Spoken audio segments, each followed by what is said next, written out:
Uma outra coisa muito importante que Elizabeth e eu aprendemos é de nunca esquecer que Deus ainda não terminou conosco. Deus ainda não terminou comigo. Na carta de Daniel, o grande profeta de Deus no Velho Testamento, ele nos conta de uma visão recebida de Deus. Não vamos parar agora e ler, mas quando você tiver tempo, é Daniel capítulo 2, versículos 31 a 35. Mas, dando assim, encapsulando o que encontramos lá, nesta visão, Daniel viu um homem enorme, uma estátua enorme, em forma de ser humano. A cabeça desta estátua era de ouro puro. O peito e os braços eram de prata. O ventre e os quadris eram de bronze. E as pernas eram de ferro. E finalmente os pés eram em parte de ferro e em parte de barro. Agora, esta visão, você pensando nesta estátua, ouro, prata, ferro, etc., ilustra o próprio ser humano. Quer dizer, há aspectos em nossas personalidades, nossas vidas, que são ouro puro, realmente coisa valiosa, coisa que agrada a Deus, coisa que nós gostamos sobre nós mesmos. Há outras coisas que não são tão boas, mas suportáveis, não é? Quer dizer, não é uma qualidade talvez como queremos chegar a ter, mas é uma coisa suportável. E há aqueles aspectos de nossas personalidades que francamente não prestam. Francamente, nós não gostamos sobre nós mesmos, não é? Todo casal descobre logo no seu relacionamento, no seu casamento, que, como no caso da estátua, os nossos pés são feitos de barro. Quer dizer, temos áreas da nossa vida que Deus ainda não terminou conosco. Ele ainda está trabalhando para nos transformar mais e mais à imagem do nosso Salvador. Essa é uma coisa que vai lhes trazer uma paz interior muito grande, vai te fortalecer para poder enfrentar problemas com seu cônjuge, talvez coisas que você vê imperfeições ainda na parte dele ou dela e vice-versa. Esta verdade vai te ajudar a suportar com mais paciência, sem desesperar-se. Lembrando que Deus ainda não terminou. Meu cônjuge é uma pessoa imperfeita, como eu sou. Como é que eu posso exigir que ela, no meu caso, como é que eu podia exigir que a minha esposa Elizabeth fosse perfeita em tudo, quando eu sei perfeitamente que eu não sou perfeito? Deve haver aquela tolerância, suportamos uns aos outros, porque não esquecemos, o Senhor está trabalhando em nossas vidas. Ele não terminou. Cada dia que passa, temos a possibilidade de crescer um pouquinho mais naquilo que Ele quer de nós. Como um grande escultor, Deus está esculpindo as nossas vidas, tirando as partes que não prestam, deixando só o que realmente presta. Ele quer que você seja 100% ouro puro. Ele quer que seu casamento cresça para chegar eventualmente 100% ouro puro. Mas por isso não devemos perder a esperança, o ânimo, quando percebemos que ainda não chegamos lá. Ainda estamos caminhando para este momento. Deus ainda não terminou comigo.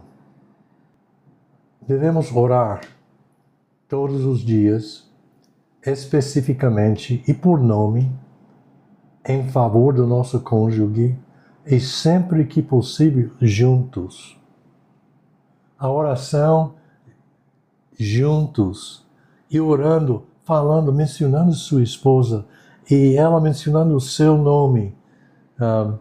É tão importante. É um privilégio, oração é um privilégio, um dever de todos nós como filhos de Deus. O próprio Jesus diz que devemos orar sempre e nunca nos desanimar. Lucas 18, versículo 1. Será que isso não se aplica aos nossos casamentos? Claro que sim. Entre as pessoas que devemos estar constantemente orando são os nossos cônjuges. Uma coisa muito interessante acontece quando oramos juntos e quando oramos a favor do nosso cônjuge. Muito interessante. Atitudes mudam. Atitudes mudam. Circunstâncias melhoram. Às vezes, a atitude que muda e a circunstância que melhora reflete mudanças na minha vida. Porque eu estou orando e Deus está mudando o meu coração e a minha atitude para poder interpretar de uma forma mais positiva, menos negativa certas coisas e vice-versa. Muitas vezes nós mesmos mudamos de atitude. E logicamente também Deus está atuando, trabalhando na vida do nosso cônjuge. E o que é que nós lemos já hoje de manhã? Efésios 3, versículos 20 e 21. Nosso Deus é grande. Ele é poderoso. Ele pode fazer muito mais, infinitamente mais, do que tudo que pensamos ou até imaginamos em nossas vidas. Porque ele diz, este poder está atuando na sua vida. Então não se desespere. Deus ainda não terminou conosco. Ore pelo outro, sabendo que o nosso Deus está atuando, trabalhando em nossas vidas. Coisas que nos irritavam muito deixam de nos irritar tanto quando estamos orando. Qualidades boas, positivas, que antes talvez quase não dávamos valor, passamos a valorizar mais. O marido que sua esposa está em casa cuidando de seus filhos e que ele chegava e não prestava muita atenção a tudo que ela estava fazendo para criar um ambiente sólido, positivo, bom naquela casa. Agora ele passa a interpretar mais. A esposa ou às vezes, muitas vezes, hoje em dia, as nossas esposas também têm que trabalhar. Passamos a valorizar o esforço que elas estão fazendo, não é? Para ajudar a família. Passamos a ver melhor a perspectiva e apreciar o que o outro está fazendo devido à oração.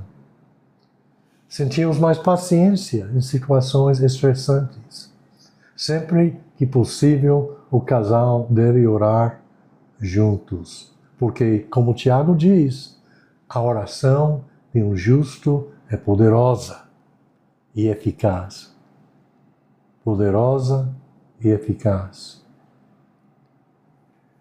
Uma outra coisa que devemos aprender para realmente alcançar uma felicidade maior, gozo maior em nossos casamentos, devemos aprender quando dizer não. Quando dizer não. É uma das palavras mais difíceis, não é verdade? Quem é que gosta de dizer não? Para qualquer outra pessoa. Não é uma sensação agradável. Nós queremos dizer sim, tudo bem, vamos fazer. Não gostamos de dizer não a nossos amigos, nossa família, nosso patrão, etc. Mas temos aprendido que, como um casal, para o bem-estar do próprio casamento, temos que criar coragem de dizer não a certas coisas. Não só as coisas negativas e destrutivas que a Bíblia nos fala. Certamente há coisas que a Bíblia diz, olha, não. Esta aqui, não. A fidelidade sexual entre um casal, você não deve violar isso. Há coisas que são não. Abuso físico, palavras grosseiras, etc. Tudo isso devemos rejeitar. Mas até coisas positivas, o que eu estou tentando enfatizar aqui, até coisas positivas e boas em si, tem um certo potencial, às vezes, a impactar o nosso casamento de forma negativa. Quando são coisas que nos roubam o tempo que devemos um ao outro. Há muitas coisas, compromissos, eventos, trabalhos, que não são maus. Mas quando começam a afetar o nosso relacionamento no casamento, então devemos aprender a dizer não. O rapaz que gosta demais de jogar futebol, joga 2, 3, 4 vezes por semana como solteiro, se casa, agora tem uma esposa, logo vem um filhinho ou 2, ele não vai poder seguir fazendo exatamente o que ele fazia antes. Não é verdade? Ele tem que aprender a dizer não. Não posso sair com vocês, amigos meus. Eu tenho outros compromissos agora. E é apenas uma ilustração, não é? Há coisas que podem se transformar em coisas negativas que nos roubam do tempo tão precioso que precisamos para valorizar o nosso casamento, que temos que aprender a dizer, reconhecer primeiro que são coisas que estão nos roubando de certo tempo que precisamos e dizer não. Simplesmente. Outra coisa que afeta o casamento é quando sempre queremos mais e melhor. O espírito humano sempre quer mais e melhor. É uma coisa natural. Mas como filhos de Deus, aprendemos a ficarmos satisfeitos com aquilo que o Senhor nos dá. A atitude de sempre querer mais e melhor quase sempre prejudica o relacionamento de um casal. Paulo fala sobre esse perigo em 1 Timóteo 6. Vamos ler 1 Timóteo 6, de versículos 6 a 10. E ver que essas palavras se aplicam muito bem aos nossos casamentos.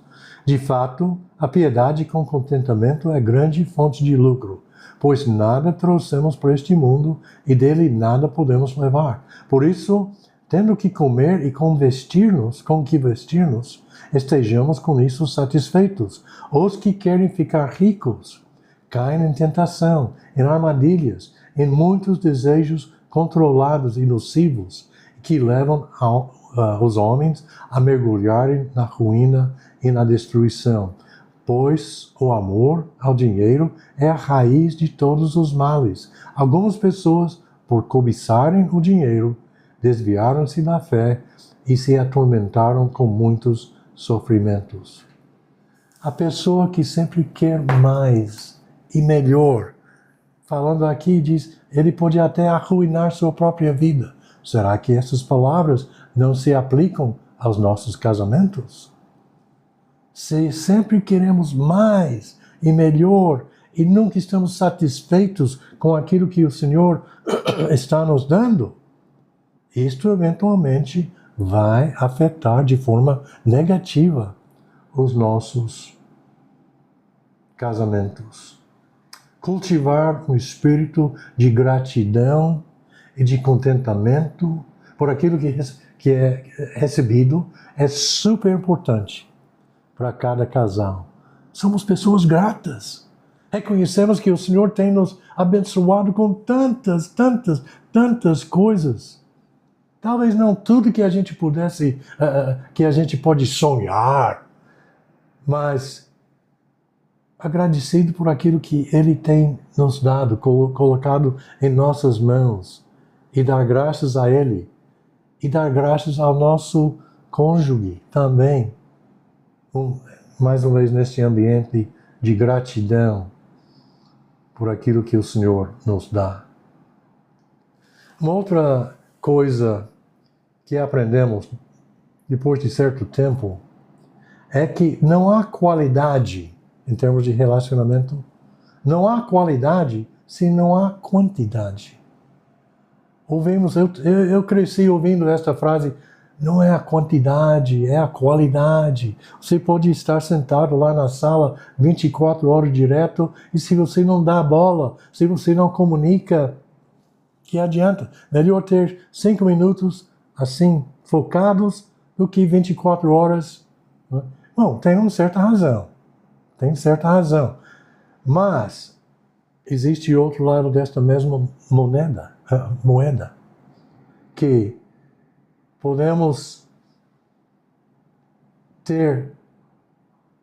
não podemos ter qualidade, não vamos ter qualidade sem uma certa quantidade. Uma certa quantidade. Quase sempre as pessoas que afirmam não importa a quantidade, é mais a qualidade, são pessoas que estão tentando se justificar sua ausência nos eventos da família, dos filhos, de outras pessoas. Não é tão importante. Mas quando eu estou lá, realmente eu estou lá. Né? Mas não há qualidade se não há quantidade. A verdade nua e crua, como diz uma pessoa, é que isto é pura ilusão. Pergunta à esposa, por exemplo, de uma dessas pessoas sempre ausentes. Não é? Como ela sente quando o marido não está presente? Quando ela tem que levar a família sozinha para os eventos na escola de seus filhos e outras coisas mais, porque o marido tem outras coisas para fazer. Não é? A verdade é que sem quantidade nunca haverá qualidade. Você e eu somos casados. Eu fiz um compromisso a este casamento, a esta família. Este compromisso inclui tempo. Inclui a minha presença física nos eventos importantes da nossa família, da nossa vida. E não devo me iludir pensando que não, tudo isso não é tão importante, mas eu estou em casa 1 hora por semana, eu presto muita atenção, durante aquela hora é suficiente. De jeito nenhum. Uma das maiores dádivas que você pode dar à sua família é seu tempo. É seu tempo. Coisa tão fácil, não é? O que é que sua esposa quer de você? Seu tempo. O que é que você quer de sua esposa? O tempo dela. O que é que seus filhos querem? Seu tempo. Eles prefeririam ter 1 hora, 2 horas de seu tempo do que um presente, qualquer coisa que você podia comprar lá na loja. Melhor você estar com eles, junto com eles, participando na sua vida, aprendendo o que é importante para seus filhos, para sua esposa, o seu esposo. O tempo é uma das maiores dádivas que nós podemos dar aos nossos cônjuges e às nossas famílias. Agora, outro ponto que é muito importante. Comunicação inadequada, até desagradável, é inevitável. Vai acontecer. Prepare-te. Vem momentos quando sua comunicação com seu cônjuge, já mencionei um pouco disto antes, não será tudo o que você desejava, o que você deseja. No mesmo momento que as palavras saem de sua boca, você perceberá que não foi isso que eu queria dizer. Machucamos com as nossas palavras a pessoa que mais amamos. Se pudéssemos apagar aquelas palavras, o faríamos, mas não podemos. Geralmente, machucamos com as nossas palavras naqueles momentos quando nos sentimos machucados. Quer dizer, eu estou dando troca, não é? Estou falando do mesmo jeito. Eu fui machucado, agora eu vou machucar. Quando estamos muito exasperados, perturbados com algo, ou quando estamos muito cansados, ou quando a discussão é algo que já falamos várias vezes sem chegar a uma conclusão. Mas exatamente por isso que quero chegar realmente ao ponto principal aqui, que as Escrituras nos falam da importância desta palavra perdão. É inevitável que palavras que machucam, sarcásticas, etc., às vezes vão escapar dos nossos lábios. Mas por isso a Bíblia nos fala da importância, mais uma vez, de perdoar e ser perdoado se queremos que o nosso casamento siga crescendo e alcance todo o seu potencial. Quando machucamos com nossas palavras, devemos mostrar a humildade necessária para pedir perdão. Sabe, pedir perdão exige humildade. Eu tenho que me humilhar para chegar à minha esposa e dizer, meu bem, eu pequei, eu falei coisa que não deveria ter feito, não deveria ter falado a você. Me perdoe. E exige também uma certa humildade da parte dela aceitar o meu pedido. Não é verdade? Às vezes a pessoa quer se fechar, não, eu não te perdoo, de jeito nenhum. Ou como uma irmã em Cristo disse certa vez, quem sou eu para perdoar? Deus perdoa. Eu pensei, uau, eu acho que você ainda não aprendeu como, o que é ser uma seguidora de Cristo Jesus e como ser feliz no seu casamento. Aquele casamento sofria muito, porque por mais que o marido quisesse, era uma pessoa imperfeita. Ele falava às vezes coisas que não deveria ter falado, mas ela simplesmente foi guardando estas coisas e no momento apropriado sacava, você se lembra aquela vez, você me falou. Não é assim que levamos as nossas vidas em Cristo. Devemos pedir perdão e devemos aceitar o perdão também que os nossos cônjuges nos oferecem. Os casamentos mais saudáveis, mais fortes, mais maduros, são aqueles que em que ambos cônjuges têm aprendido a pedir perdão e perdoar.